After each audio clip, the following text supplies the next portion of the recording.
here for you.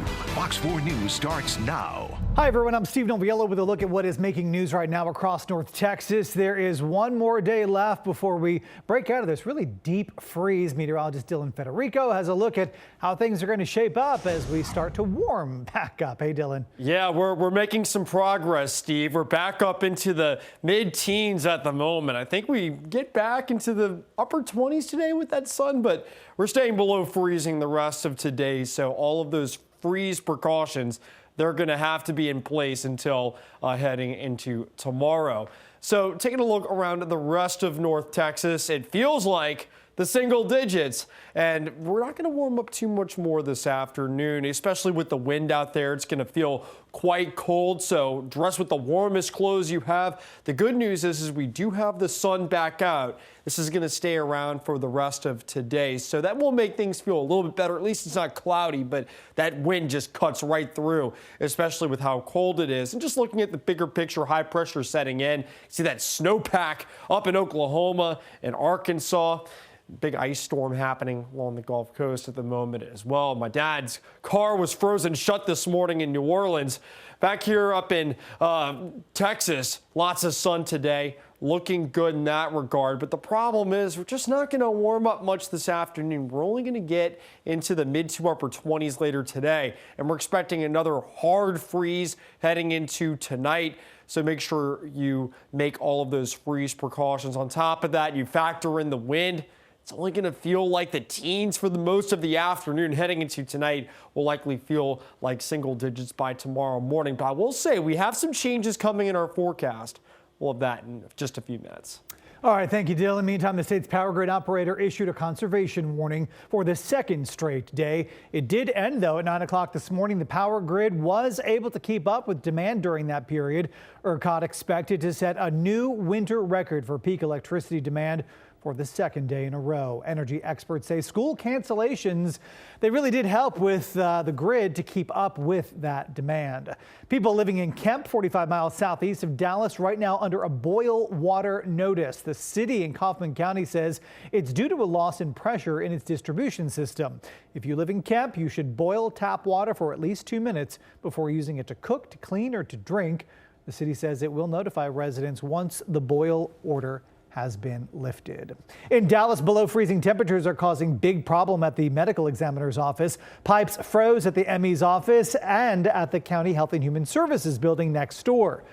Autopsies have restarted today, but with a limited staff. Water, of course, essential in the autopsy process.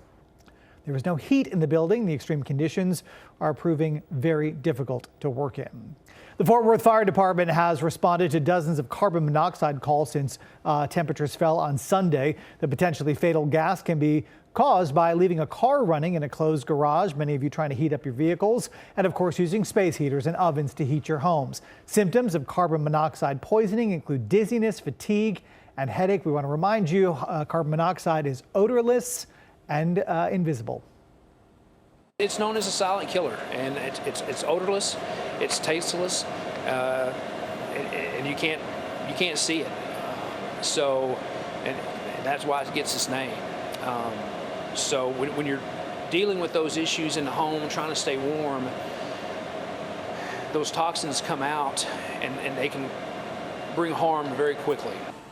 Firefighters say every homeowner should have a CO detector and test them at least monthly. Well, bitter temperatures continue across North Texas, leaving those on the streets exposed to this worst storm of the season. The past few days, the Salvation Army has really done what it can to help those in need. The not-for-profit has opened up warming shelters in Dallas, Tarrant, Collin, and Denton counties. In addition to a warm place to stay, the shelters also offer food and water and cleanup kits. We obviously try to separate families, especially children. We have a family shelter on the other side of the building, and we try to locate families, separate families from the individuals here staying at the gym. Nearly 40 people stayed at the Arlington location last night. The Salvation Army has not yet said if they will continue to stay open tonight, but the shelters are typically activated when temperatures drop to 36 degrees for a consecutive amount of time. Dallas and Tarrant County Meals on Wheels canceled delivery service scheduled for today. Now, the Tarrant County charity says major road conditions, yes, have improved, but here's the problem. There are concerns about icy side streets, sidewalks, and stairs for volunteers to make those deliveries. Clients did receive meals last Friday for the MLK holiday. Both organizations provide non-perishable items when volunteers can't make it with a warm meal. We do want to remind you, you can track the winter weather conditions in real time with the Fox 4 weather app. The WAP has live radar information and watches and warnings. It's of course free to download. Just scan that QR code on the bottom of your screen. Coming up next on Fox 4 News, the Cowboys packing up after, well, a disappointing end to the season. Hear what they have to say about the final meeting of the year. Another cold night ahead. We'll talk about that coming up. Dallas Cowboy players cleaned out their lockers yesterday, just hours after their shocking playoff loss to Green Bay. It was a pretty somber mood, as you might imagine. At the Star in Frisco, players had their exit interviews with head coach Mike McCarthy. There is widespread speculation that McCarthy's job may be in jeopardy. Team owner Jerry Jones did not address that publicly, but did speak to players yesterday before they went home for the offseason. It's a message, we got to win.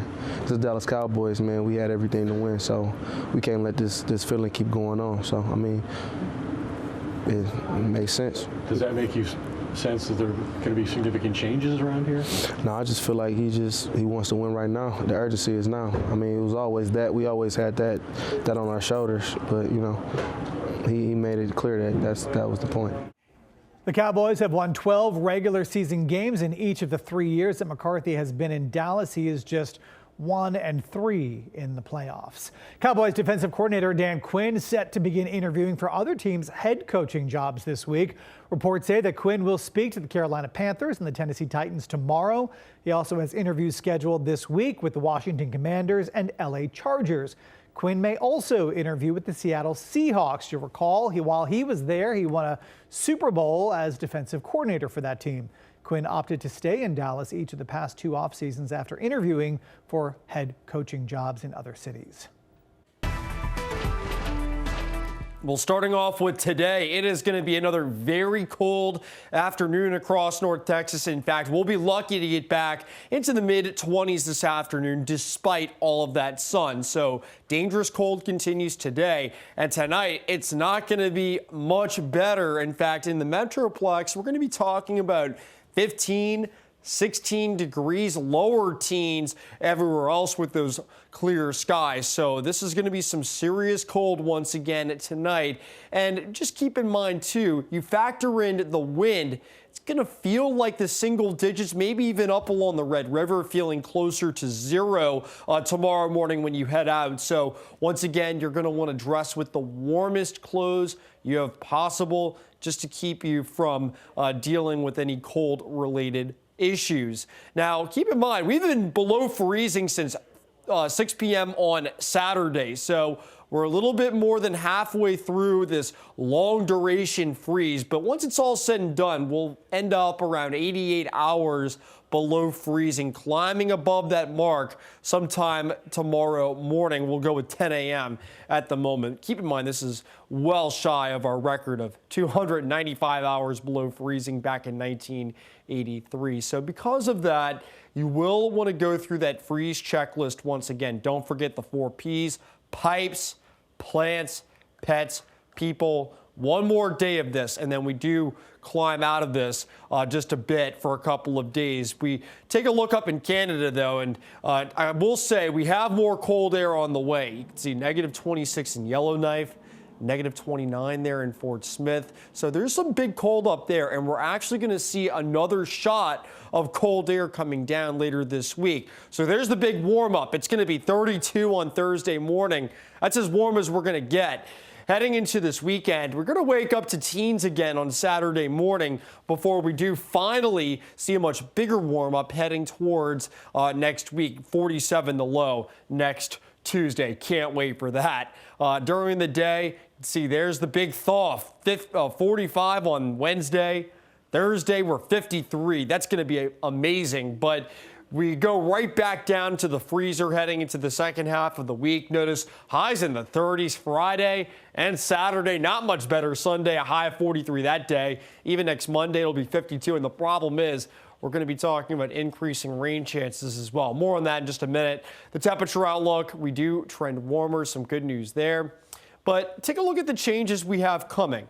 High pressure will be around over the next several days. I'm expecting a lot of sun through midweek as high pressure builds in. We see that second cold front, but this is going to move out. And heading into Saturday, with clouds start to increase, and by Sunday, here comes our next rainmaker. In fact, could be quite wet across the area. Showers start to move in by Sunday night and Monday, and we could stay soggy into maybe Tuesday and even Wednesday of next week. So we are going to be talking about increasing rain chances starting this weekend, and that continues into next week. As far as the rain potential shows, let me show you what we're looking at. I mean, these numbers do pop out, right? Keep in mind, most of this does not happen until starting on Monday, but we could be talking about several inches of rain around North Texas heading into next week. So we're going to be watching for those rainy changes as we head into the longer range. All right, here's that 7-day forecast. Windy this morning.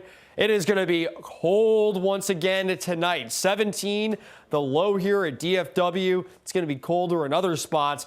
But otherwise, looking ahead to the week, we do see a big warm up. 53 on Thursday. Can't wait, but it does not last. So that other cold front moves through on Friday, and we get very cold once again Friday night. 19 the low at DFW. After that, though, the rain chances start creeping back in Sunday night, and next week could be quite wet across the area. All right, thank you, Dylan. We'll take a look at this. Not even the wild animals want to be out in this cold. The Dallas Zoo announced that they would close again today as North Texas continues to stay well below freezing.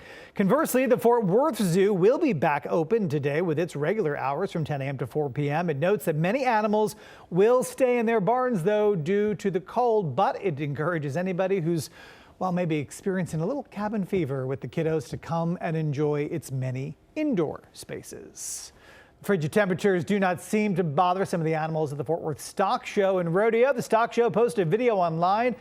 Take a look at those baby ducks. They're having a good time. Of course, they got a heat lamp there, so I'd be having a good time too. Even though it's cold outside, they are warm enough to swim. Today is Dickie's Day at the Stock Show. Anyone wearing the brand gets into the grounds for free. Visitors still have to buy rodeo tickets. Today there are cattle shows, horse judging contests. The big event tonight is the PRCA Extreme Bull Riding Tour.